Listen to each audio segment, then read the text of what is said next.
Selamat pagi kepada semuanya yang hari ini menghadiri kuliah saya lagi. Hari ini kita masih dengan judul yang sama, tetapi dengan subjudul yang berbeda ya. Saya Vivi Kemalantiwati, dokter spesialis patologi klinik di bagian ilmu patologi klinik dan kedokteran laboratorium Fakultas Kedokteran Universitas Kuala. Ini adalah judul kita hari ini ya. Sama dengan yang kemarin, hanya kita hari ini membahas kepada lebih ke yang di bawah nih ya, clinical immunoserology. Jadi laboratorium itu banyak sekali yang harus maaf, yang harus dibahas ya. Jadi kita hari ini hanya membahas masalah serologi ya. Ini adalah pemeriksaannya, semuanya ada untuk infeksi seperti hepatitis marker, HIV, Leptospira, treponema ya. Treponema itu sifilis ya. Dan yang paling anyar sekarang adalah SARS-CoV-2 ya, salah satu yang masuk dalam imunoserologi. Kemudian ada protein fase akut, CRP, ferritin, procalcitonin. Kemudian ada tumor marker ya, yang paling anyar banyak ya ini, tapi saya cantumkan yang memang sudah sangat familiar di awam ya. Ada PSA, AFP, CEA, cancer antigen 125, 15,3 dan 19,9. Kemudian ada hormon, TSH, T3, T4 untuk tiroid ya, endokrin. Kemudian ada beta HCG, FSH, LH, estradiol untuk kesuburan ya, untuk kesuburan pada wanita dan laki-laki. Kemudian others, jadi ada kalsitonin dan osteokalsin. Jadi ini udah lebih advance. Tapi saya hanya membahas yang benar-benar terkait dengan kuliah dokter kedokteran umum ya. Kemudian di sini saya mulai dengan hepatitis marker. Semua pemeriksaan laboratorium sifatnya screening, diagnostik, konfirmasi, follow up terapi. Dan kalau di serologi ada imunisasi satu lagi. Jadi kita bisa mendeteksi apabila seseorang itu mendapat imunisasi sebelumnya. Jadi ada respon imun di dalam tubuhnya gitu ya. Pada hepatitis, clinical presentasinya yang paling utama itu biasanya tuh hampir mirip dengan demam-demam infeksi yang lain ya. Ada demam, bisa tinggi, bisa rendah ya, artinya subfebris ya, maksudnya itu subfebris, malaise, anoreksia dan fatigue, cepat lelah gitu ya, mirip-mirip sama anemia tapi ada demam gitu kan. Yang paling khas adalah adanya kuning ya, icteric jatuh jaundice. Kemudian penyebab hepatitis itu bisa virus, bisa karena mengkonsumsi minuman alkohol ya, bisa karena obat-obatan, misalnya obat-obat yang hepatotoksik bisa menyebabkan toksin dan bakterial sepsis. Ya, yang paling sering hepatitis yang sering kita jumpai di klinik itu adalah hepatitis A, B, dan C. Ya. E yang agak kurang itu adalah E ya, E dan D. E biasanya ke arah karier ya, mutan, hepatitis mutan. Nah ini adalah markernya.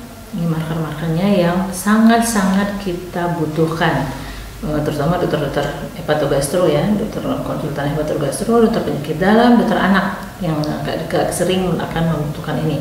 Kemudian dokter-dokter bedah digestif misalnya juga sangat membutuhkan parameter ini. Yang saya beri tebal itu ada yang paling sering ya. Jadi misalnya di sini contohnya HIV. Pada HIV itu di sini ada minggunya ya, jadi nanti saya akan buat setelah slide ini ada diagramnya yang akan memudahkan untuk pemahaman. Jadi kapan kita mendeteksinya, pada saat akut kita pada saat yang mana gitu ya.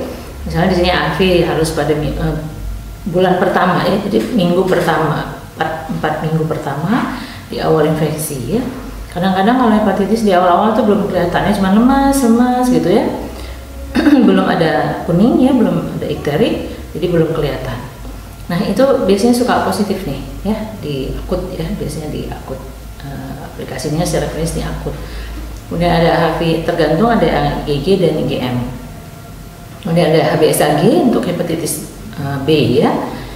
Ini yang surface ya, permukaan yang surface. Kemudian ada nanti ada HBc dan HBe ya. Ini yang semuanya ini sangat-sangat dibutuhkan ya.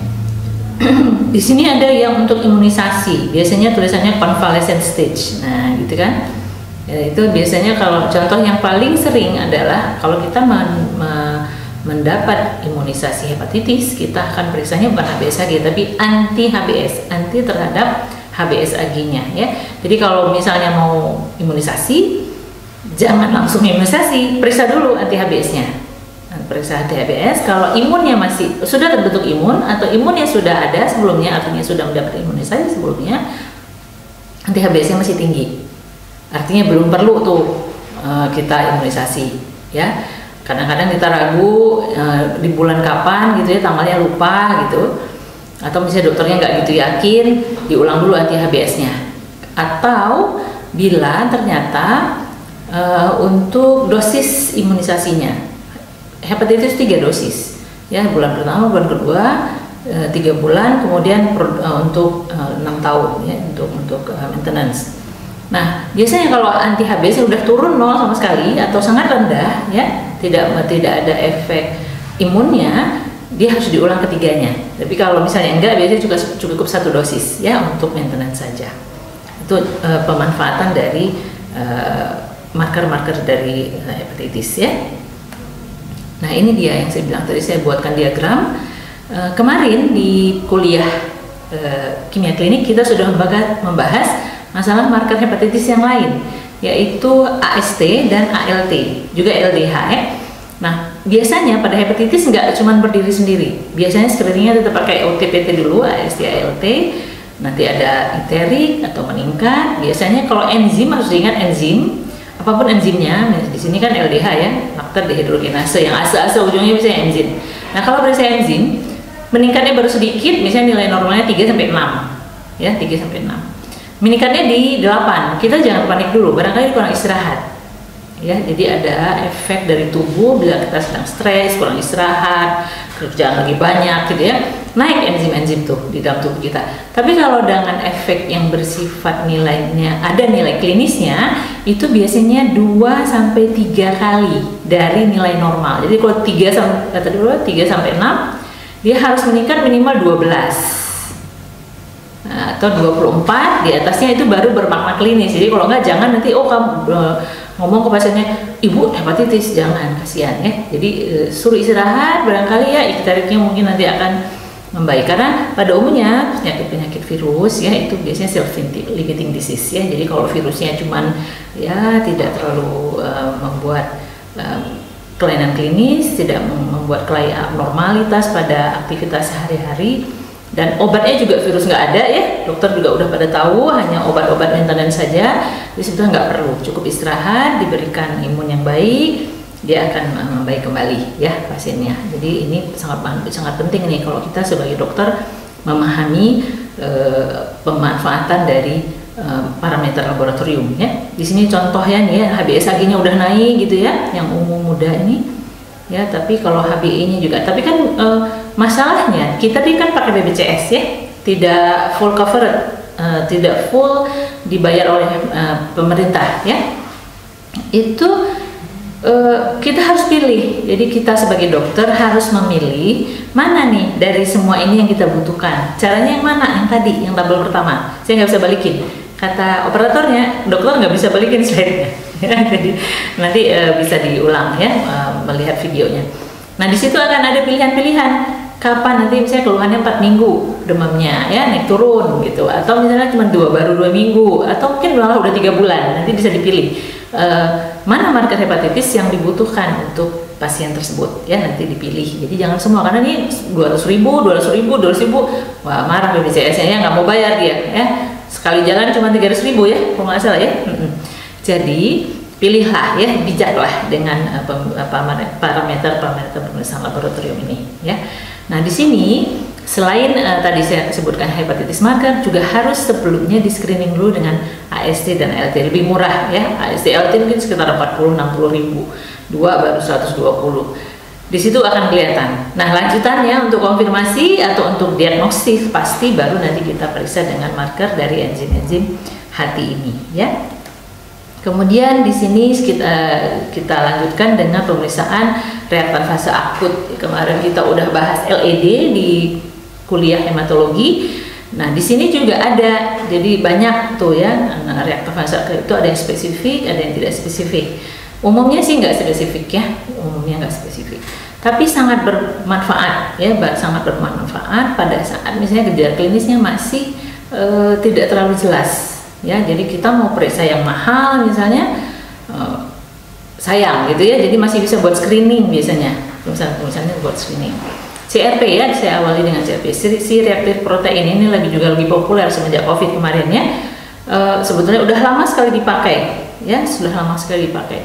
Dia diproduksi di liver, jadi kalau seandainya dia ada kelainan di hati-hati, barangkali dia nilainya bukan nilai yang sesungguhnya ya. Jadi kalau misalnya hatinya rusak, hepatotoksik, mungkin CRP nggak terlalu bermakna untuk diperiksakan ya. Nah, kemudian dia ada beberapa metode, yang paling baik itu yang HS ya. Kalau orang-orang kardiologi, karena dia ada mendeteksi inflamasi ya, inflamasi protein fase akut dan infeksi. Karena dia mempunyai kadar yang sangat minimal, jadi kalau yang CRP biasa itu ada yang kualitatif, cukup positif negatif saja, ada yang mengeluarkan kadar CRP, tapi ada yang HS. Nah, yang HS ini bisa dia sampai hampir nol, bisa dideteksi di dalam tubuh kita ya. Jadi kalau kardio itu sangat perlu ya, karena dengan kadar rendah aja udah kelihatan nih ternyata ada kelainan koroner misalnya ya, ada AMI misalnya. Di sini saya ada cantumkan juga nih abnormal findings ya untuk untuk CRP ya. Yang paling lagi hot tuh yang bacterial infection ya, untuk ini ya, lagi kita juga lagi laku sekali tuh di Jurnal Abidin diperiksakannya ya, lagi wah pokoknya booming deh ya, bentar-bentar habis minta lagi dibeliin gitu kan ya reagennya. Oke ya, kemudian ferritin. Sebetulnya ferritin itu adalah dari iron ya, untuk deposit ya di dalam tubuh, tapi dia termasuk juga dalam protein fase akut. Jadi pasien-pasien atau kasus-kasus dengan infeksi yang terpengaruh terhadap iron, misalnya infeksi penyakit kronis dan penyakit-penyakit yang seperti sekarang SARS-CoV-2 tuh ya, katanya dia ada kaitan dengan kekurangan Hb, kekurangan dari zinc, dari Fe di tubuh. Nah, iron ini dia terpengaruh, bisa dideteksi meningkat tinggi ya. Jadi di sini juga saya cantumkan ya. Saya cantumkan kondisi apa saja. Jadi yang saya merahin dia inflamasi, penyakit inflamasi apapun. Jadi nggak harus infeksi gitu loh. Kan ngapain juga ya penyakit infeksi diperiksa ferritin gitu kan ya kalau kita mah sebagai dokter. Tapi sebetulnya infeksi itu selalu diawali oleh inflamasi. Jangan dibalik ya. Jangan dibalik. Karena ada penyakit yang tidak berakhir dengan infeksi, ternyata hanya inflamasi saja. Contohnya kardiovaskuler ya, vaskuler itu inflamasi, diabetes inflamasi, tapi nggak ada infeksi di sana. Nah, reaktan fase akut seperti ferritin, haptoglobin, prokalsitonin itu bisa bermanfaat ya. Tapi ada caranya masing-masing ya, masing-masing dari mungkin kuliahnya mesti terpisah ya, nggak bisa sekalian banyak gitu, nanti bosen lebih dari 10 menit. Oke, nah sekarang saya lanjutkan dengan beta HCG. Nah, beta HCG ini yang paling sederhana, mudah, dan sangat diperlukan ya untuk diagnosis atau memastikan bahwa seseorang wanita itu hamil atau enggak ya. Pasti wanita ya, nggak mungkin laki-laki. Oke. Ya, kemudian ada dia di plasenta ya. Jadi sebetulnya dia barengan sama FSH dan LH. Ya, itu semacam subunit. Kemarin di kimia saya menyebutkan LDH dan troponin, itu ada isoform namanya ya. Jadi di sini juga ada sama ya untuk beta HCG.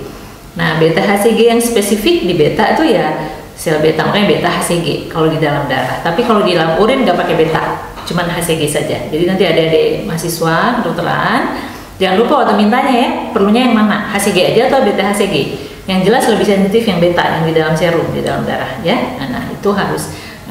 Tapi kalau mau cepat di rumah gitu ya, pakai alat-alat POCT itu, point of care test yang biasa sering ada iklannya.